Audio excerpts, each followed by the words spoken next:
నమస్తే జనమైత్రికి స్వాగతం. బులెటిన్ ముందుగా హెడ్లైన్స్.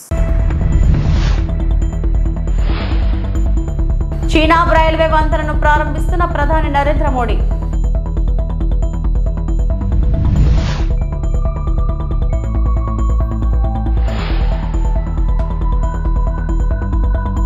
ఏపీలో మెగా డిఎస్సి పరీక్షలు ప్రారంభం.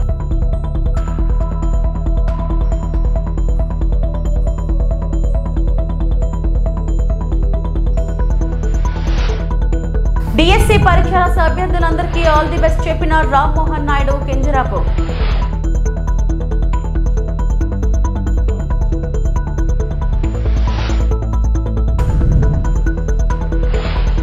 రాజ్యసభ ఎంపీగా కమల్ హాసన్ నామినేషన్ దాఖలు.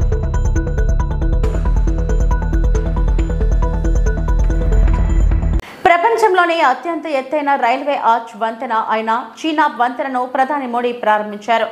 జమ్మూ కాశ్మీర్ ముఖ్యమంత్రి ఒమర్ అబ్దుల్లాతో కలిసి మోడీ వంతెన రిబ్బన్ను కట్ చేశారు. తర్వాత మోడీ వంతెనపై త్రివర్ణ పతాకాన్ని ఊపుతూ దేశభక్తిని ప్రదర్శించారు.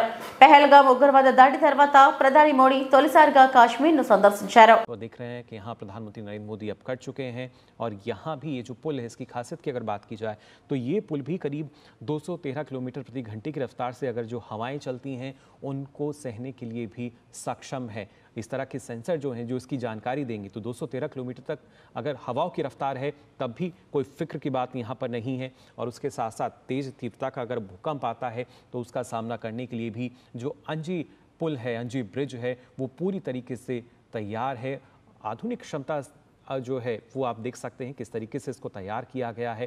अलग अलग पहलुओं का ध्यान दिया गया और जैसा कि लगातार हमारे साथ जो खास मेहमान उन्होंने बताया कि हर कदम के बाद लगातार जांच की जा रही थी, हर एक पहलू की जांच की गई और उसके जो परिणाम हैं वो आज हम सबके सामने हैं. तस्वीरें आप देख रहे हैं अंजी खड्ड पुल की, वहाँ पर जहाँ पर पहला केबल स्टैंड रेलवे पुल बनाया गया, उद्घाटन हो चुका है. प्रधानमंत्री नरेंद्र मोदी ने इसे देश को समर्पित किया. ये जो चिनाब नदी आप देख रहे थे उससे पहले जो सबसे ऊंचा पुल आपने देखा उसके दक्षिण में एक गहरी अंजी नदी घाटी है और ये पूरा का पूरा जो ब्रिज है वो ऊधमपुर, श्रीनगर और बारामूला रेल लाइन के जरिए जो पूरा कटरा का क्षेत्र है, बनिहाल खंड को एक साथ जोड़ता हुआ नजर आता है. हिमालय की तस्वीरें आपको स्पष्ट इस वक्त दिख रही होंगी. सर्दियों के मौसम में बर्फ की ढकी चोटियों से ये और भी आकर्षक हो जाएंगी, इसका यकीन आपको रखना होगा. नदी तल से आप देखें तो ऊंचाई 331 मीटर, चौड़ाई 725 मीटर और केंद्र में वाई आकार का एक मजबूत स्तंभ हिमालय की खूबसूरत वादियों में भारत की सशक्त नींव को पूरी दुनिया के समक्ष रखता हुआ. नींव से अगर हम ऊंचाई देखें तो 193 मीटर और केबल स्टैंड की कुल प्रभावशाली अगर 96 केबल्स की हम बात करें, अगर एक लाइन में अगर आप उनको बिछा दें तो ये करीब 653 किलोमीटर लंबी हो जाती हैं ये हाई टेंसिल केबल्स जिन पर ये पूरा का पूरा पुल टिका हुआ है. और सबसे बड़ी बात, सबसे महत्वपूर्ण बात ये कि इसे सिर्फ जी और सिर्फ 11 महीनों में ही पूरा किया गया. तो आज दो बड़ी परियोजनाएं भारतीय रेलवे के इतिहास की अब देश के सम्मुख रखी जा चुकी हैं, देश को समर्पित की जा चुकी हैं और पूरी दुनिया के सामने ये दो नए कीर्तिमान, दो नए मील के पत्थर एक ऐसे सशक्त नींव के रूप में आज स्थापित कर दिए गए हैं प्रधानमंत्री नरेंद्र मोदी के कर कमलों द्वारा, जो लंबे लंबे समय तक भारत की और भारतीय रेलवे की जो कीर्ति पताका है उसको लंबे समय तक इसी तरह से क्षितिज पर फहराती हुई नजर आएंगी. इन तस्वीरों में आप देख सकते हैं एनजी ब्रिज को, जिसका उद्घाटन किया प्रधानमंत्री नरेंद्र ఏపీలో మెగా డిఎస్సి పరీక్షలు ప్రారంభమయ్యాయి. పరీక్షా కేంద్రంలోకి ఉదయం విడతలో 9 గంటల వరకు అభ్యర్థులను అనుమతించారు. 9:30 గంటల నుండి 12 గంటల వరకు ఎగ్జామ్ ఉండనుంది. ఈ నెల 30 వరకు పరీక్షలు కొనసాగనున్నాయి. ఏపీలో 137, తెలంగాణ, కర్ణాటక, తమిళనాడు, ఒడిశా రాష్ట్రాల్లో 17 పరీక్షా కేంద్రాలను ఏర్పాటు చేశారు. మెగా డిఎస్సిలో 16,347 ఉపాధ్యాయ పోస్టులకు 3,36,305 మంది అభ్యర్థులు 5,77,675 దరఖాస్తులు సమర్పించారు. మధ్యాహ్నం విడతలో 2 గంటలకు అభ్యర్థులను కేంద్రంలోకి అనుమతించనున్నారు. 2:30 గంటల నుండి 5 గంటల వరకు పరీక్షలు నిర్వహించనున్నారు. మరోవైపు డిఎస్సి అభ్యర్థులందరికీ సీఎం చంద్రబాబు, మంత్రి నారా లోకేష్ శుభాకాంక్షలు తెలియజేశారు.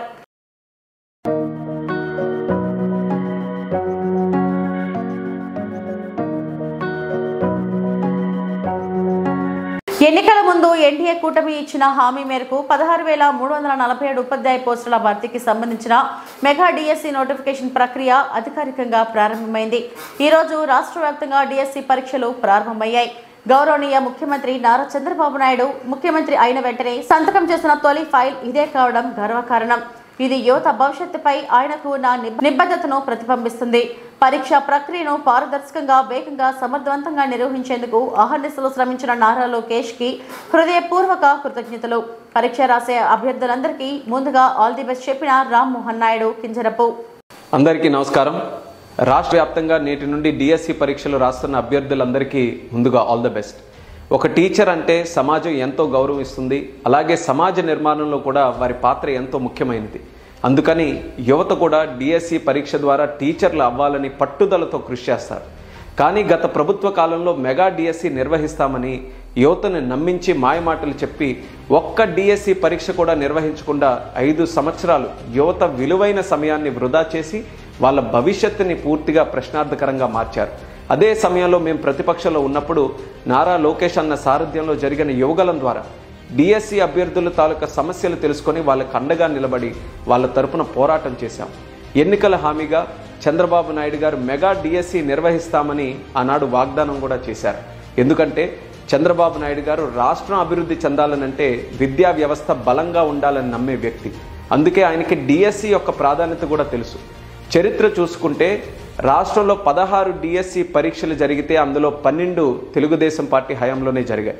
అందులో 9 సార్లు చంద్రబాబు నాయుడు గారు స్వయంగా ముఖ్యమంత్రిగా ఉన్నప్పుడే జరిగాయి. ఇంక్లూడింగ్ 2018లో జరిగిన లాస్ట్ డిఎస్సి కూడా ఆయన హయాంలో జరిగింది. మీ యొక్క సపోర్ట్తో, కోట్లాది మంది ప్రజల తాలూకా ఆశీస్సులతో కూటమి ప్రభుత్వం అధికారంలోకి వచ్చిన తర్వాత ఇచ్చిన మాట నిలబెట్టుకునే విధంగా చంద్రబాబు నాయుడు గారు 16,347 పోస్టులతో మెగా డిఎస్సి నోటిఫికేషన్ పైన మొట్టమొదటి సంతకం పెట్టారు.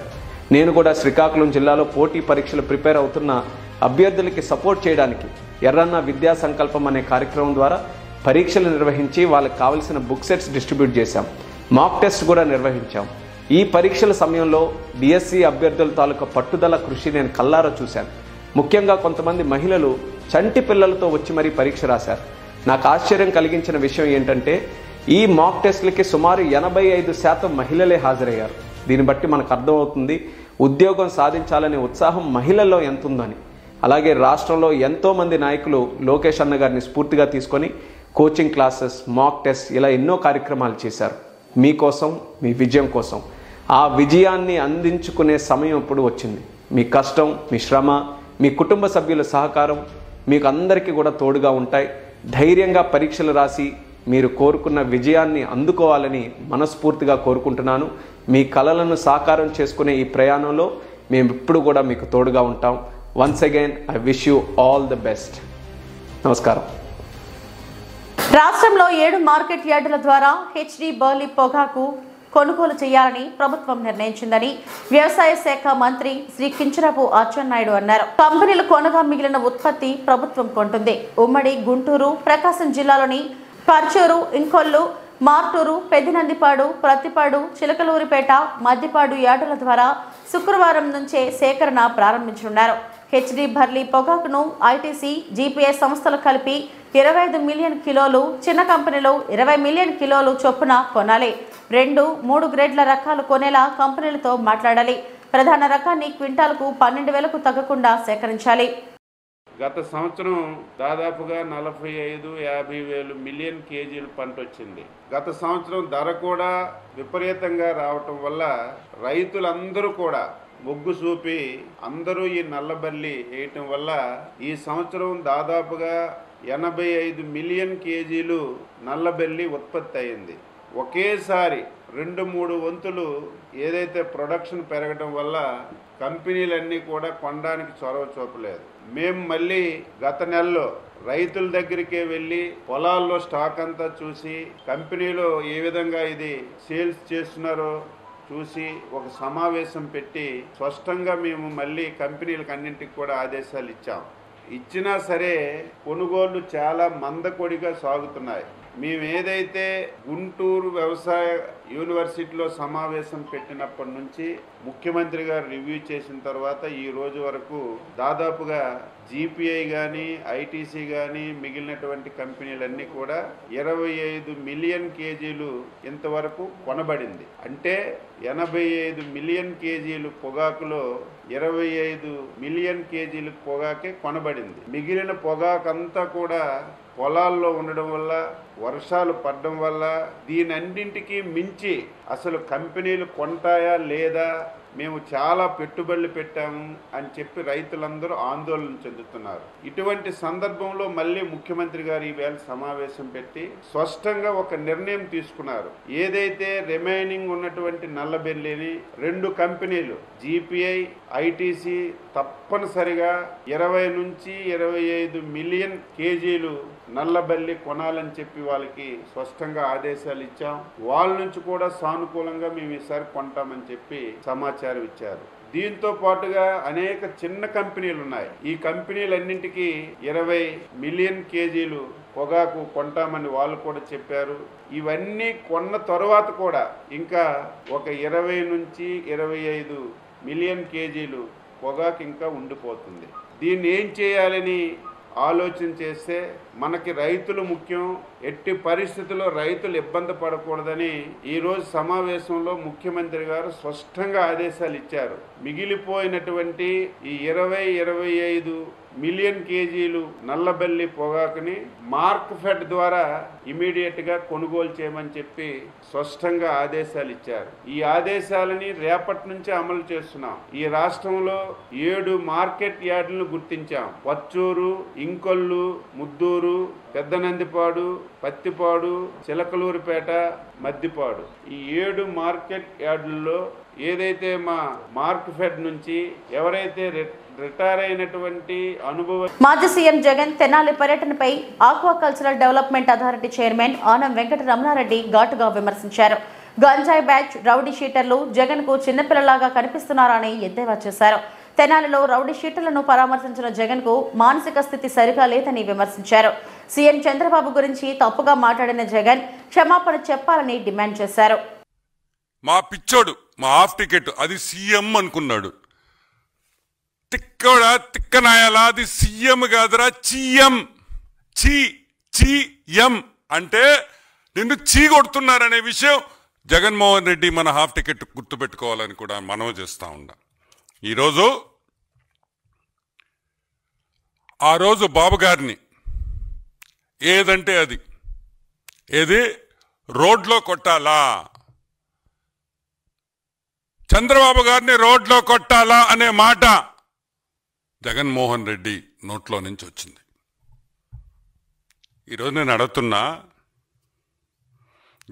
చంద్రబాబు నాయుడు గారి మీద సిబిఎన్ గారి మీద ఉండే కేసులు 24. ఆ 24 కేసుల్లో 22 కేసులు నువ్వే పెట్టావు.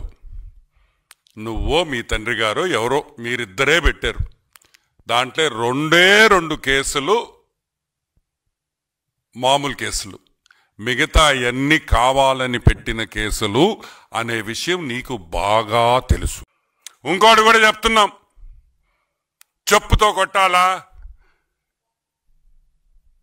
డెఫినెట్గా కొట్టాలి. నిన్ను ఎందుకు కొట్టాలంటే నువ్వు చేసిన తప్పులకి, నువ్వు చేసిన దొంగతనాలకి శిక్ష పడకుండా తప్పించుకుంటున్నావు కాబట్టి, నువ్వొక ద్రోహివి కాబట్టి, నువ్వొక దొంగవ కాబట్టి నీతో పాటు మంచోళ్ళు ఉంటారా?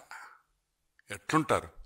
నీ సీఎంఓ, నువ్వు సీఎంగా ఉన్నప్పుడు సీఎంఓలో ఉండే వాళ్ళందరూ దొంగలే, నీ మంత్రులందరూ దొంగలే, నీ చుట్టూ ఉన్న బ్యాచ్ అంతా దొంగ బ్యాచే, నీకుండే మెయిన్ కార్యకర్తలు సగం మంది ఇటువంటి వాళ్లే, మంచోడు ఎవడు నీతో ఉండడు. కాబట్టి జగన్మోహన్ రెడ్డి చంద్రబాబు నాయుడు గారికి క్షమాపణ చెప్పాలి, క్షమాపణ చెప్పాలి అని మేము డిమాండ్ చేస్తున్నాం. మాటలు జాగ్రత్తగా రాని. నువ్వు గౌరవంగా మాట్లాడితే మేము గౌరవంగా మాట్లాడతాం, నువ్వు రెస్పెక్ట్ఫుల్గా మాట్లాడితే మేము రెస్పెక్ట్ఫుల్గానే మాట్లాడతాం. నువ్వు మాకు విలువిస్తే మేము మీకు విలువిస్తాం. చంద్రబాబు ఒక మ్యానిపులేటర్. వైఎస్ జగన్ అత్యంత ప్రజాదరణ కలిగిన నాయకుడు. రాజశేఖర రెడ్డి, ఎన్టీ రామారావు లాగా ప్రజలతో నేరుగా సంబంధం ఉన్న ప్రజానేత. జగన్ ని అరెస్టు చేస్తామంటూ లీకులు ఇస్తున్నారు. కూటమి ప్రభుత్వం అనుకున్నా జగన్ ను అరెస్టు చేయలేరు. అంబటి రాంబాబు, గుంటూరు జిల్లా వైఎస్ఆర్సీపీ అధ్యక్షులు. ఉన్నప్పుడు ఆయన సీఎంఓలో పనిచేసినటువంటి 2 అధికారుల్ని నువ్వు అరెస్ట్ చేశావు. అంతేకాదు, సీతారామాంజనేయులు గారు ఇంటెలిజెన్స్ చీఫ్ను అరెస్ట్ చేశావు. రఘురామకృష్ణరాజు పెట్టిన కేసులో A1గా జగన్మోహన్ రెడ్డి గారిని ముద్దాయిగా పెట్టారు. అరెస్ట్ చేస్తావా, అరెస్ట్ చేయవా, వి విల్ సీ లేటర్. నువ్వు అరెస్ట్ చేయాలి అనుకున్నా కూడా సాధ్యం కానిటువంటి పరిస్థితులు వస్తాయి. జగన్మోహన్ రెడ్డి గారు ఈ రాష్ట్రంలో మరి మాట్లాడితే ఈ దేశంలో అత్యంత ప్రజాదరణ కలిగినటువంటి mass leader. Direct connection with public. Is not a manipulator. Direct connection with public. Like Indira Gandhi, like Rajasekhar Reddy, like NT Ramarao. Leader and voter మధ్యన కనెక్షన్, డైరెక్ట్ కనెక్షన్ ఉన్నటువంటి నాయకుడు. నీలాగా మ్యానిపులేటర్ కాదు, నీలాగా 4గురిని కలుపుకుని వచ్చేటువంటి వ్యక్తి కాదు. అలాంటి వ్యక్తిని తప్పుడు కేసులు పెట్టి నువ్వు అరెస్ట్ చేయాలనుకుంటున్నావో లేదో కాలం నిర్ణయిస్తుంది. ఇప్పటికే ఆయనకి సంబంధించినటువంటి ధనంజయ రెడ్డి గారిని, కృష్ణమోహన్ రెడ్డి గారిని, ఇంటెలిజెన్స్ చీఫ్ని అరెస్ట్ చేశావు. అరెస్ట్ చేసిన తర్వాత ఏం చేస్తావు చూద్దాం. ఇవన్నీ లీకులు ఇచ్చి, చంద్రబాబు లీకులు ఇవ్వడం అలవాటే కదా. ఇవాళ కూడా ఆ హోమ్ సెక్రటరీకి ఆయన క్షమాపణ చెప్పే లీకులు ఇస్తుంటాడు. లీకులు ఇచ్చి పరిపాలన చేసే మనిషి is a manipulator. Time will decide later. June 19న తమిళనాడు నుండి 6 రాజ్యసభ స్థానాలు ఖాళీ కానున్నాయి. డిఎంకే, ఏఐఏడీఎంకే మిత్రపక్షాలు నామినేషన్లు దాఖలు చేయడంతో రాజకీయ కార్యకలాపాలు ఊపందుకున్నాయి.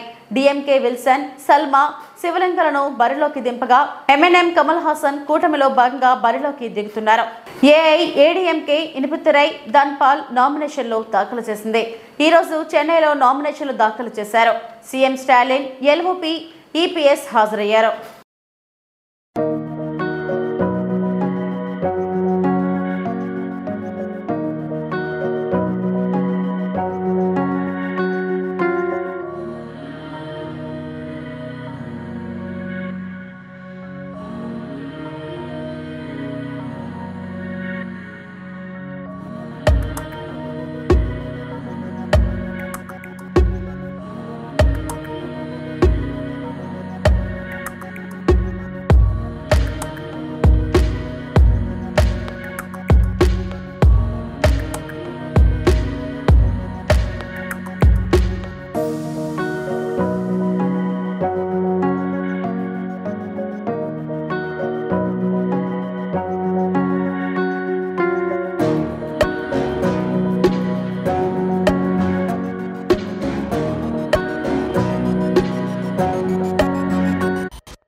ముస్లిం సోదరులకు బక్రీద్ శుభాకాంక్షలు తెలిపిన టీడీపీ పార్టీ రాష్ట్ర కార్యనిర్వాహక కార్యదర్శి ఆదిగుడిసే కృష్ణమ్మ. కర్నూలు జిల్లా ఆదోని పట్టణంలో టీడీపీ పార్టీ రాష్ట్ర కార్యనిర్వహణ కార్యదర్శి ఆదిగుడిసే కృష్ణమ్మ నివాసంలో విలేకరుల సమావేశంలో మాట్లాడుతూ నియోజకవర్గంలోని ముస్లిం సోదరులకు చుట్టుపక్కల గ్రామాల ముస్లిం సోదరులకు బక్రీద్ శుభాకాంక్షలు తెలిపారు. ఈ సందర్భంగా ఆమె మాట్లాడుతూ ముస్లిం మత పెద్దలు సోదరులు బక్రీద్ పండుగ కుటుంబ సభ్యులతో బంధువులతో సంతోషంగా జరుపుకోవాలని ఆమె చెప్పారు. అందరూ ప్రశాంత వాతావరణంలో పండుగలు జరుపుకోవాలని అన్నారు.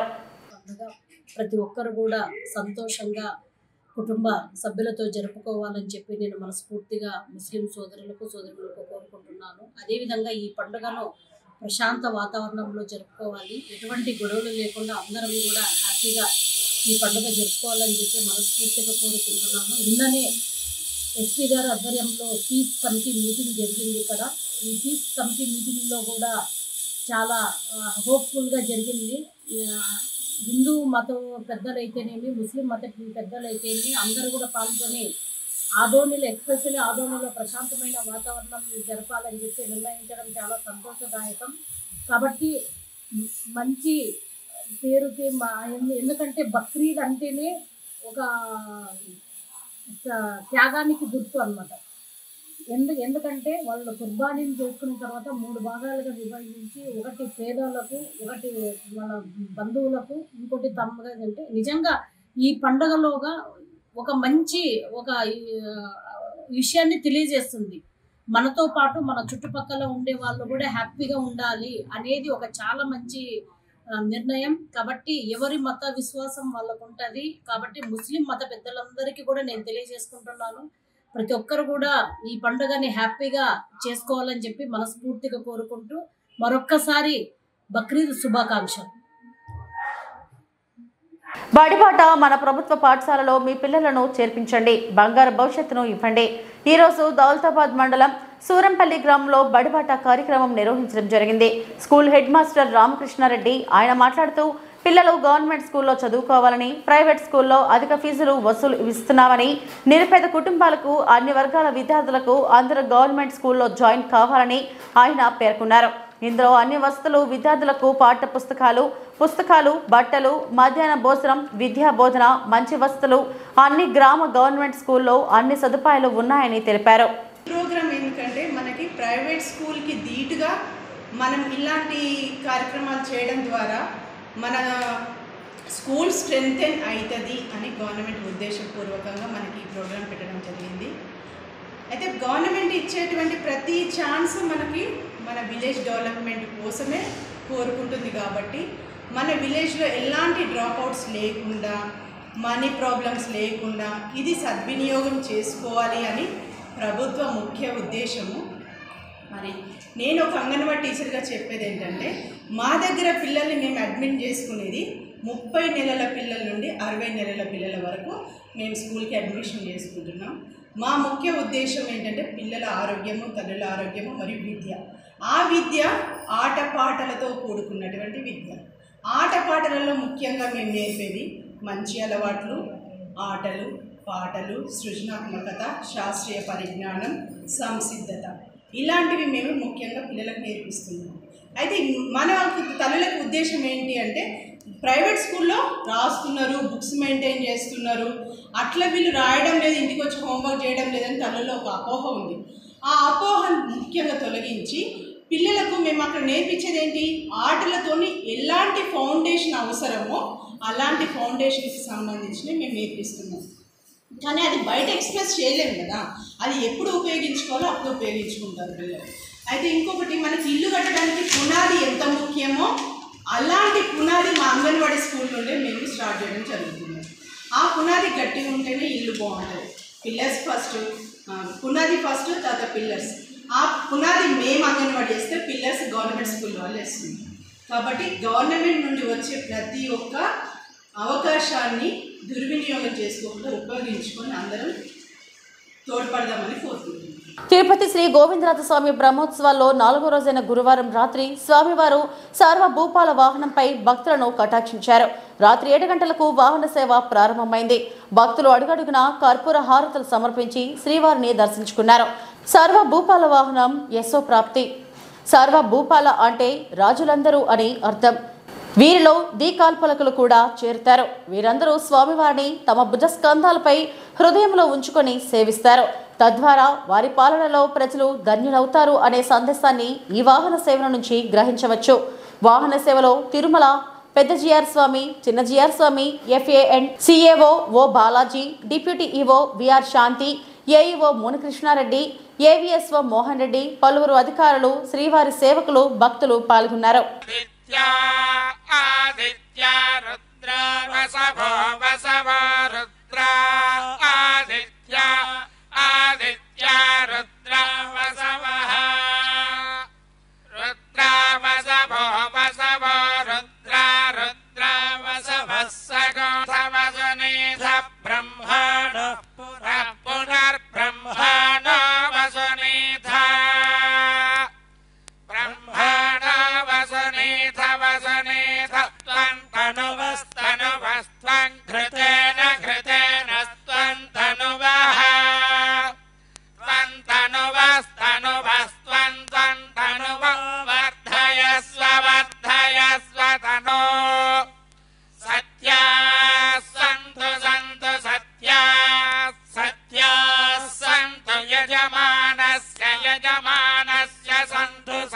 ఇవి ఇప్పటివరకున్న బులెటిన్ అప్డేట్స్. నమస్తే.